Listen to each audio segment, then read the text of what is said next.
Greetings, citizens, and thanks for tuning in to Nindie Nation episode 85. I'm Jeff, and if this is your first time here, welcome to your one-stop weekly shop for everything independently developed for the Nintendo Switch.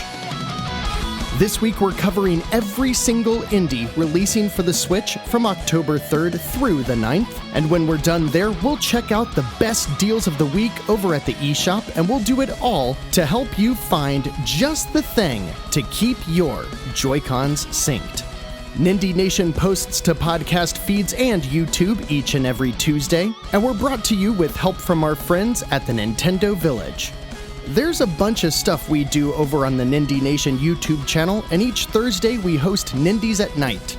For this week's featured game, we'll be playing Killer Queen Black with all of you. So come on by the YouTube channel this Thursday at 10 p.m. Eastern to hang out and watch or play one of the best multiplayer games on the Switch. Now, every week we'll cover all of the new indie game releases, of course, but titles always seem to slip in unannounced between each episode, and we call those our neglected Nindies.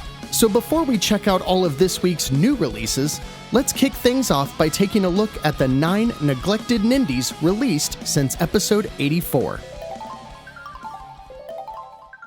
Unlock the King is another chill puzzle game released by Minimal Games and Cubite Interactive for 49 cents. Red Crow Mysteries Legion is a pretty low-budget, kinda spooky point-and-click adventure for $10 that was developed by Katia Games and published by Ocean Media. And it's funny because the next neglected Nindie is almost the exact same, but the point-and-click adventure is more about treasure hunting. It's called The Last Days, is also published by Ocean Media, is also $9.99, and this one can only be played in handheld mode. The next one is exciting though. MindSeize is probably one of a dozen exploration platformers, or Metroidvanias, coming to the Switch by the end of this year. It's developed by Kamina Dimension and published by First Press Games, both Nindie newcomers, and it features a sci-fi theme with 16-bit pixel art and a setup where you've got multiple planets to explore, as well as a home base where you can upgrade your loadout and talk with other members of your crew. I haven't seen too many reviews for MindSeize, but what I have seen mentions the fluid hack-and-slash combat and cool premise, but that at $20 it feels a little bit overpriced, so I think we'll want to wishlist this one for now. Immerse Land is in all capital letters, and is another point-and-click adventure, but this one includes some full-motion video and a bunch of mini-games, so you're doing a bit more than just, pointing and clicking.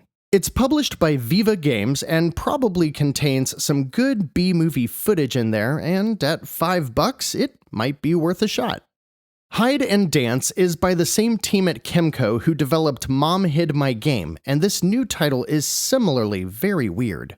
With a very simple hand-drawn art style, you stand in your bedroom and dance by way of rudimentary Dance Dance Revolution button prompts, and whenever you think someone is about to walk in the room, you have to hold the trigger buttons to hide. It's $5, and it looks like it would probably get old after about 5 minutes. Handy Games has published a Dungeons & Dragons-inspired game about owning and operating a factory that makes tabletop board games. Little Big Workshop looks okay, at least in terms of what you'd expect from these sim-type games, but it's also $20, so even if you are in that niche Venn diagram of this game's target audience, probably another one that you're going to want to wishlist and wait for it to go on sale. MacBat 64, Journey of a Nice Chap, is one of the most accurate representations I've seen of the mascot platformers from the Nintendo 64. That doesn't necessarily mean it's great, but I know a couple of people who have had some fun so far flying around as the titular bat.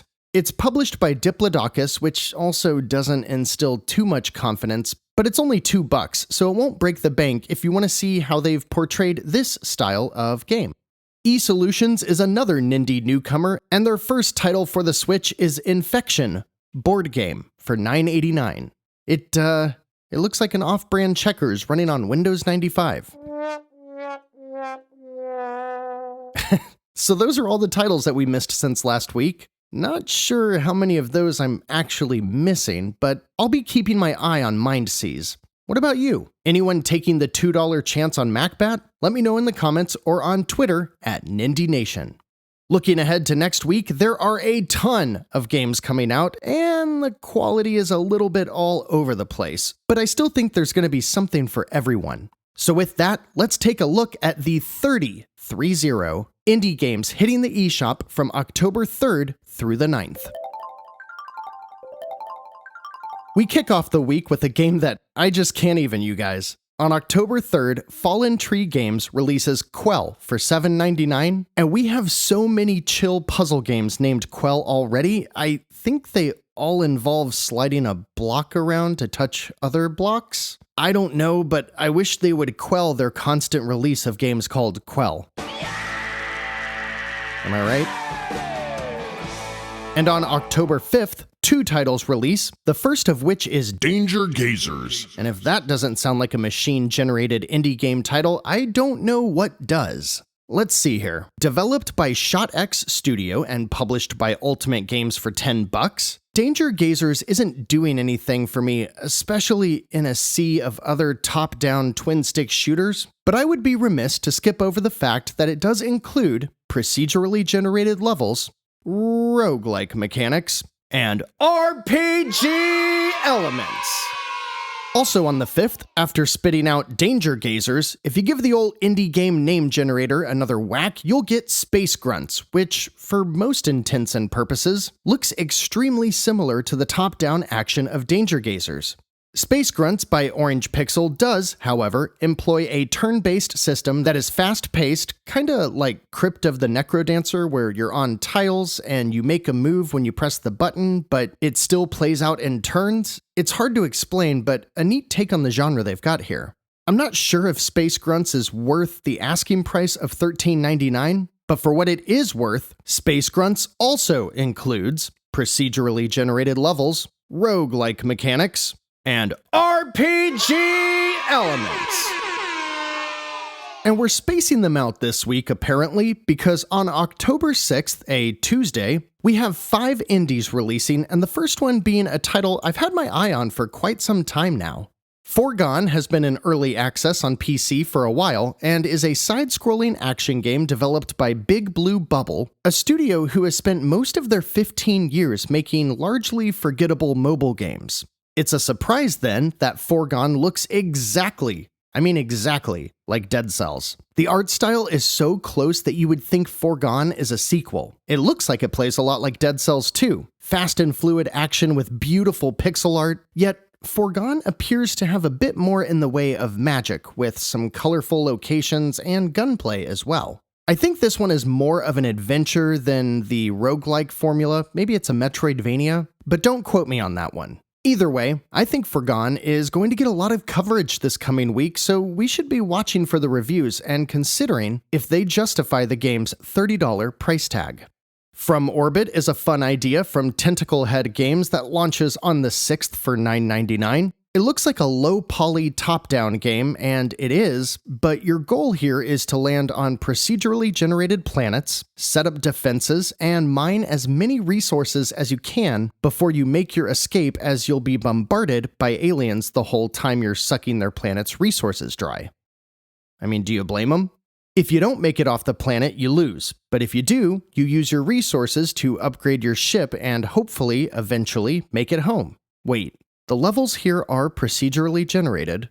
It has an upgrade system. That loop system, though, I don't know if you'd consider that roguelike, though, because if you fail, maybe you just restart the level. Oh well, trifecta quota is hitting hard so far this episode, so we can do one less. If a game called Ninth Dawn 3 Shadow of Earthel doesn't sound like a high fantasy RPG, I don't know what does. It's $15 and developed by Valorware, who released Throne Quest a while back, and sure enough, it's a big old 2D dungeon crawler. It looks like it could be fun to play, maybe, but the visuals, I don't know, man. They're just not doing it for me. The fonts look weird, and there's just something off about the whole style of this game. For $15, I'm gonna say pass on this one. Oh, Agatha Christie, the ABC Murders. I know this game. It's $30, developed by Microids, and follows a popular whodunit book series? Is it a book series? I do know these games are adored by a small but vocal audience, so they're probably solid picks for the right crowd, but this game is really old, so I can't recommend it at $30. That's just too much of a Switch tax. Wishlist this one if you're interested and are a hardcore Agatha Christie fan. Alright, all you tabletop nerds listen up here. You may be familiar with Charterstone already, and this week it comes to the Switch with a really nice presentation that's been praised by other tabletop nerds. The premise centers around building up your city, which, given the abundance of those time management games, makes the Switch a pretty solid platform for the overall style. Both the physical and digital version of Charterstone has won awards in their respective genres, and the reviews say that in some respects, the digital version is actually better than the IRL board game. If you want to check out Jamie Stegmaier's board game, brought to digital life by Acrim Digital and Mobo Studio, it'll set you back $20.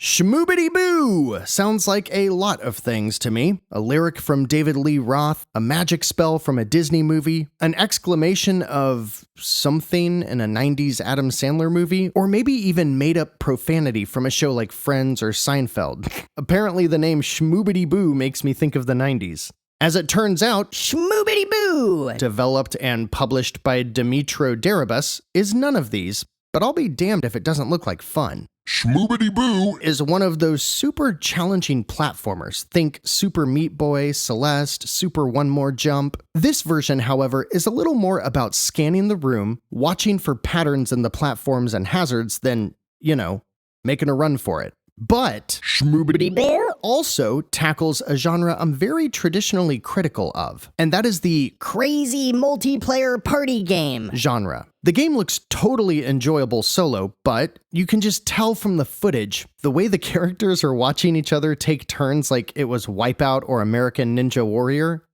I'll bet Shmoobity Boo is a ton of fun, which is why it is so frustrating that it doesn't include online play. Yet.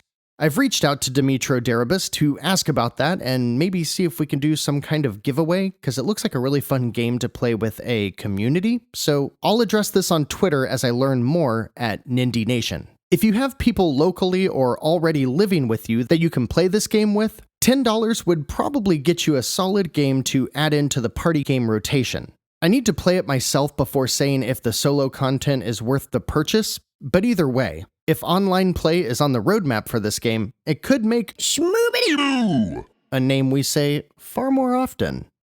Filament kicks off this week's Big Thursday drop as another game in a genre we see a lot of here on Nindie Nation, and that is the puzzle adventure. You'll explore a space station where Something terrible has happened. and solve various types of isometric puzzles to figure out what happened to the missing crew. Filament is developed by Beard Envy, nice, and published by Calypso Media Group for $16.99. Home Postmortem Edition keeps things moving right along with a pixelated side-scrolling horror game where the twist is that you're not only trying to solve a murder case, but your actions impact the case itself. Pretty cool concept by Benjamin Rivers that launches for just $7.99. Last 5 and Flynn's Arcade are a duo that have been showing up on the eShop more and more frequently. Their games have been mostly low to mid-tier party games, and this week they published Tiki Brawl for 99 cents. In case you're wondering, it's a pretty low-tier party game of throwing your friends into a sacrificial pit in the middle of the screen. Fun? Epic, sir. Releases Airy Sky Castle for $7.49, and didn't they just release this game like a month ago, but without the Sky Castle name? It's a relaxing game where you explore ancient ruins as a big-ass bird, and the original was well received just a few weeks ago, but this? I don't know what this is. I guess it's another entry. I do like the concept of these games, but I think I'll probably be waiting on a sale or more explanation about why we're getting two so close to each other. Let me know in the comments if you know the answer to that.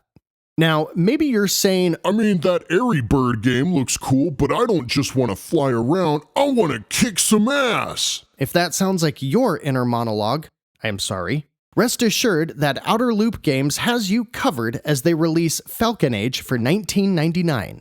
Featured in a recent Indie World presentation, Falcon Age plays out as a first-person action-adventure set in a high-tech version of ancient Egypt. Falcon Age originally released for the PlayStation VR last year and was, for the most part, positively received. Now that it's on the Switch, you give up the immersion of VR but gain the benefit of portability. Not sure if this game will be quite as exhilarating when you're breaking into facilities with your Falcon Bird friend if you're not in VR, but it's still a good pick for those of you who like a good mix of puzzle, action, and stealth in your first-person adventures. Nindie newcomers Lockpickle released their first game on the 8th called Puddle Nights for $9.99, and this looks like a fun first impression from the new studio. It's a top-down isometric puzzle game where you play as valiant knights wearing capes of varying length. The capes, though, come in handy because your primary task is to escort the ladies of the castle across the screen without letting them step in mud, just as the most valiant knight would do, or something. It's a cool take on active logic puzzles, and it's got a charming presentation. It's from a new Nindie studio, and it's a perfectly reasonable price. I like what I'm seeing from Puddle Nights this week, and I think you might too. The Ramen Sensei, however, well, it's been a while since we've seen the mobile port time management garbage of Kairosoft, so there may be new citizens of Nindie Nation listening who are unfamiliar with this garbage port house. Let me bring you up to speed. In 2010 or so, Kairosoft made a game called Game Dev Story, and it was one of the first mobile games where you just kinda tapped on things and waited for them to finish. But it was all built around managing a game development studio. It was really cool. It was a great game. I loved it. Then, Kairosoft made the exact same game, but with slightly different themes, started porting it to everything imaginable, and are now quite literally the definition of shovelware porthouse, which is what you try to not become in Game Dev Story. Therefore, here on Nindie Nation, we always try to remind you that friends don't let friends buy games from Kairosoft. Also on the 8th is Flip-On by Plug-In Digital for $5.99. It's a colorful falling block puzzle game that looks a lot like Panel de Pon, also known as Tetris Attack or Pokemon Puzzle League. It's probably my favorite puzzle game too. While Panel de Pon is actually included with the Nintendo Switch Online Super Nintendo collection, Flip-On could be a simpler way to get your fix of flipping those panels, and you can do so for just $6. Iconfell is a cool mix of 8 and 16-bit RPGs with a turn-based battle system that seems surprisingly deep with tactical placement on a grid and cool perspective-shifting effects. The story centers around kids at a magic school, and it seems to be a well-rounded RPG for $20. Iconfell is published by the folks at Humble Bundle and developed by Happy Ray Games. I like that one. Silesia Games partners with Chilled Mouse to bring a dungeon-crawling Diablo-like to the Switch on the cheap with Torn Tales Rebound for $7.99. The primary combat looks fluid and fun, and it includes a bunch of systems like crafting, skill trees, and all kinds of reasons to go loot hunting.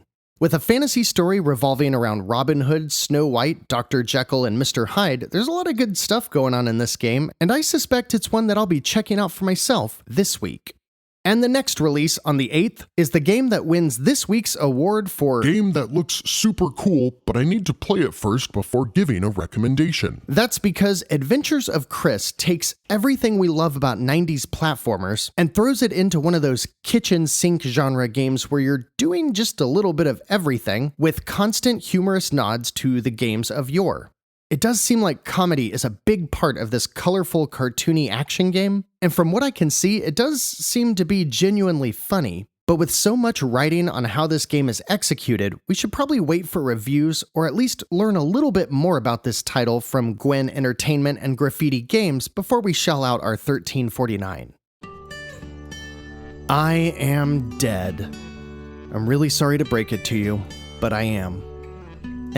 Actually, I don't know where else to go with that joke, so I'll just tell you that I Am Dead is a game you might remember from the early summer Indie World presentation about a peaceful island town full of secrets to uncover, which you do as a recently deceased, ghost? It's not spooky though. In fact, it's really colorful with a style reminiscent of Donut County or the brighter parts of Night in the Woods.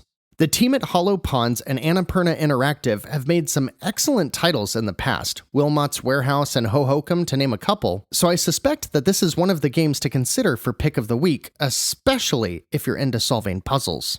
Not Yet Entertainment releases Warriorb for $12.99, and it features a warrior trapped in a little ball dude's body who must explore Castlevania-style areas filled with dangerous traps and enemies to battle.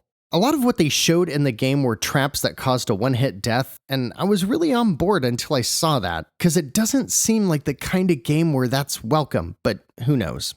We'll just have to wait and see on Warriorb, but for right now, I'm saying hold off until we know a bit more about the balance between difficulty and quality of life. Tacticool Champs is a simple top-down arena shooter for up to 4 players, local only, and that's really all the team at Awesome Industries gave me to go off of. So other than saying that it has 10 levels and 60 scenes, whatever a scene is, I can tell you that it costs $9.99? If you've ever seen Checo, he's a character who stars in side-scrolling retro games that are mostly a ripoff of Adventure Island. This week, he embarks on a brand new adventure in Skate Master Checo for $5 and is developed by Ratalaika Games and Marcelo Barbosa in partnership with East Asia Soft. It's an Adventure Island ripoff, even more so now because Checo is always riding on a skateboard, which is literally the only thing that sets Adventure Island apart from all of the other retro platformers of the time. So if you like Adventure Island, maybe give Skate Master Checo a shot.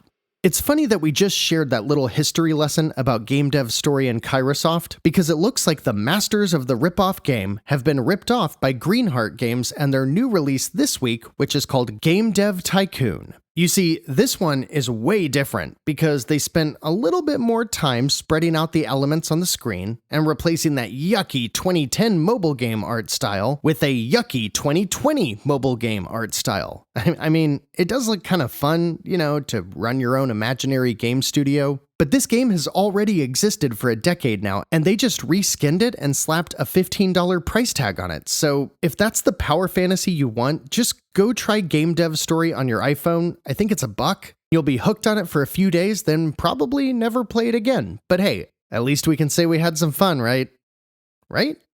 Ooh, I like this next one. Side-scrolling retro bullet hell shooter, cool art style that harkens back to when 32-bit systems would make occasional 2D games. Lots of upgrades, lots of currencies to farm. I love that stuff in shooters, and that's all included in Astro Wings Space War by Torward for $9.99. I'm gonna try this one out, and I'll get back to ya.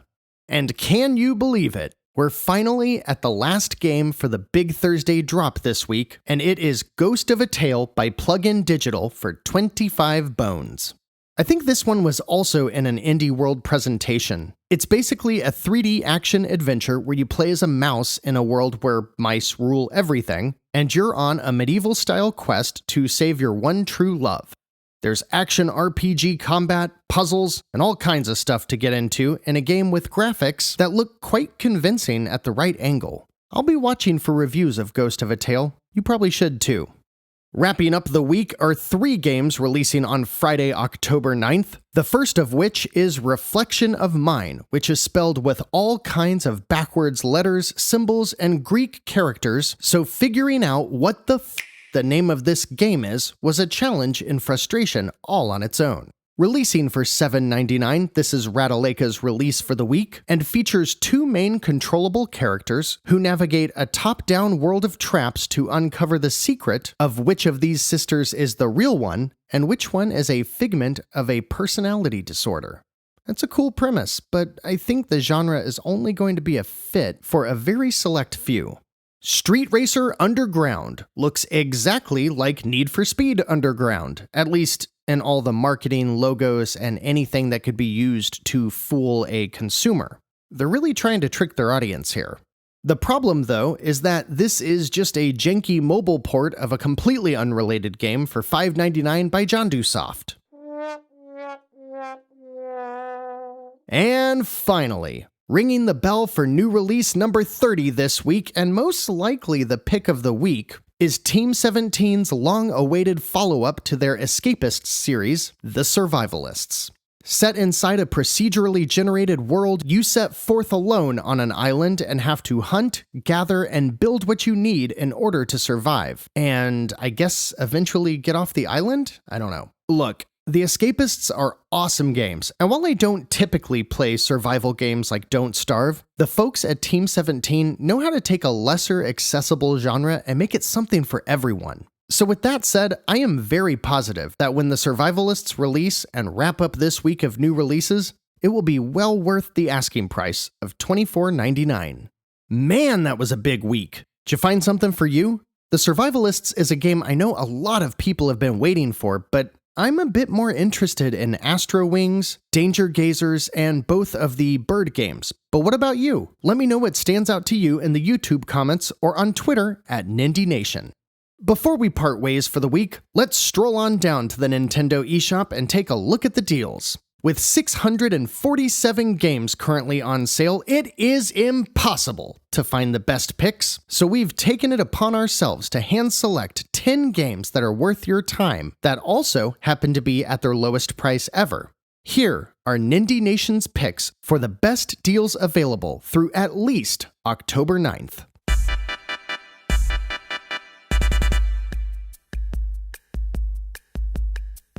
Killer Queen Black is one of the best multiplayer games available. It features playstyles that ensure gamers of all levels of familiarity can have a good time while influencing the outcome of the game. And it's currently on sale for a ridiculous price, 90% off for only $1.99. This is going to be the game we play this week on Nindies at Night, citizens. So if you're picking it up and you want to join in this Thursday at 10 p.m. Eastern, please let me know in the comments or on Twitter, and I'll start building out some plans for how we'll all chat while I'm also streaming. Because I have no idea how to do that yet. Crap, I got some work to do. 3000th Duel is an absolute hidden gem that I think I covered on a previous Nindies We Love. It's a Metroidvania that feels incredibly close to Symphony of the Night with a more dark magic medieval tone.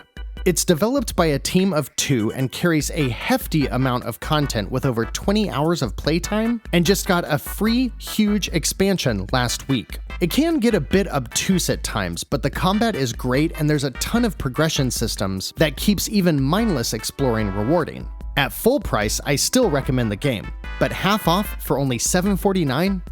3000th Duel is a great game to scratch your Metroidvania itch. The Oddworld games are certainly odd. You've got the side-scrolling platformers with Abe's Odyssey, which is getting a re-release soon, the third-person adventure with Munch's Odyssey, and Stranger's Wrath, which is a straight-up shooter. All three are set in a wildly unique world where you're a rogue alien trying to save his race from being turned into food by an evil corporation. It's a thing.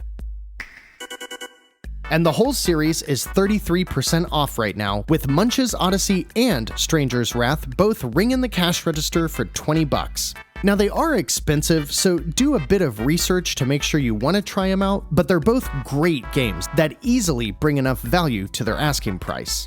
And Torchlight 2 is the closest you can get to Diablo without actually playing Diablo. It's a top-down hack-and-slash dungeon-crawling RPG with a plethora of classes, abilities, and more loot than you could ever collect. Torchlight 2 is also one of the highest-rated titles in the genre and on the Switch, and is currently 40% off for only $11.99.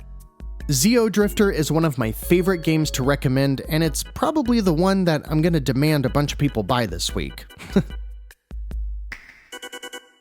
It's a bite-sized Metroidvania game that will take you 2 or 3 hours to complete and includes a nice pixel art style with a couple of unique mechanics that can keep things interesting. Xeodrifter is currently only 99 cents, which is 90% off, and at that price, it's an easy recommendation for a game that will be a fun playthrough over a weekend.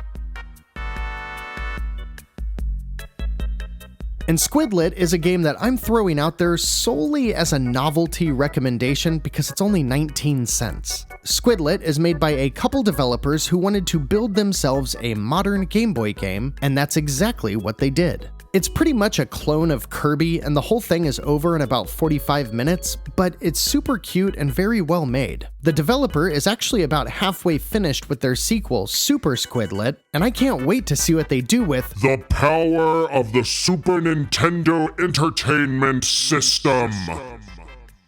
Gone Home is one of those games that everyone tells you you just need to play, and I kinda agree. A few years out from its first release, it might have been spoiled for you, and if it has been, then the game might unfortunately not strike the same chords as it would have otherwise. But basically, Gone Home popularized the quote-unquote walking simulator, and is roughly a 2-hour game where you're just exploring your family's empty house and watching a pretty intriguing story unfold. At about 70% off for only $4.49, it costs about the same as a movie rental and should provide just about as much entertainment.